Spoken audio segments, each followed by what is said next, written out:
Alright,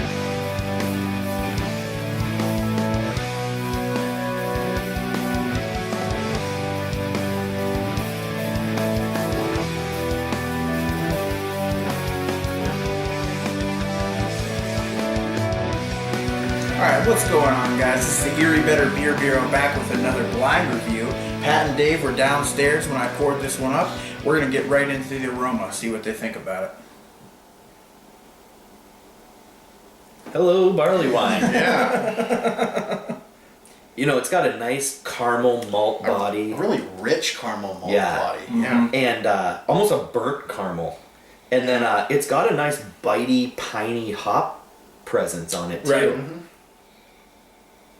There's a sticky character to the aroma, too. Absolutely. Yeah. That one of those resinous, piney, fruit, sticky. I'm almost getting like a kind of a brown sugar smell out of can it or see something, that. too. Brown you know? sugar. Or like Almost molasses. Like a candied date. Mm-hmm. Like candied dates or even prunes. What would you say ABV if you had to just take a shot in the dark? On the aroma? Just from the aroma, yeah. I mean, that's kind of unfair, but I mean, I'm going to go and take a stab at 9%, 10%. You know, somewhere in that barley wine range. Yeah. From the aroma, Pat. And yeah, I asked Dave to go off aroma only. Would you say this is more American or English barley wine? I would say American. There's too much of a hop presence to it to really be I completely agree. Pretty awesome color on this one. Yeah. It's like kind of like a reddish orange, you know? Really nice looking Yeah, beer. burnt orange. Let's do that. Cheers.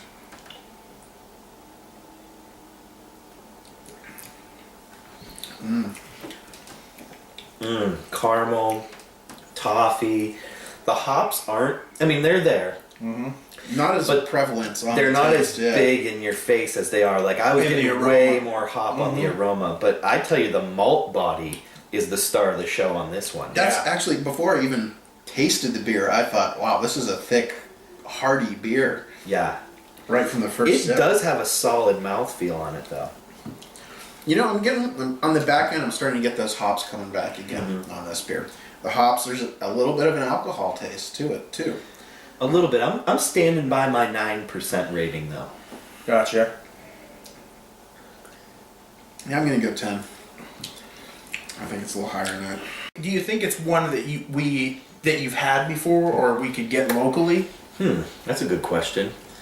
I can't really say yes or no. I mean, I guess it wouldn't surprise me either way. I mean, I'm gonna either say that no, it's something you've had in your cellar for a long time, or yes, you drove through Wegmans and picked it up this afternoon or yesterday.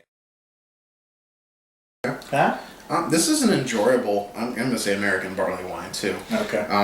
It's a little bit fruity, you know.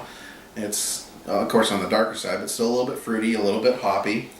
Monster mouthfeel on this one. Real hearty, real pleasant, real smooth, kind of silky even. A little bit sticky. Definitely sticky. It's enjoyable, you know.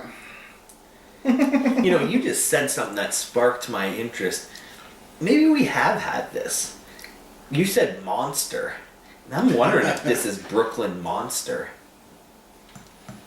Is what I'm wondering. Because now that I'm thinking through, and right when you said that, I was like, man, I have had Brooklyn Monster Ale in a while, and this, that would be my stab in the dark at it. Okay. But it's an enjoyable, hearty barley wine. I'm really liking it. I'm going to give it a 4.25 out of 5. Okay. Yeah, I'm going to go a notch lower than that. I'm teetering 3.75 to 4, but I gotta go 4 because, man, it is too smooth. It's an easy drinking beer. It's got a nice caramel malt base, you know, some hops to balance things out. You know, it's got a solid mouthfeel, so yeah, I'm gonna go a 4 out of 5 on this one. Okay. You know, obviously I know what it is, but I'm still going to score it up. I'm also going to give it a 4. I'm not the biggest fan of American barley wines. I like them. But I think this is a really good example of one. So for me to go any lower than a 4 just wouldn't be right. Because it is outstanding. Yeah. It's a well-made barley wine. It's one that I haven't had before. I don't know if you guys have or not.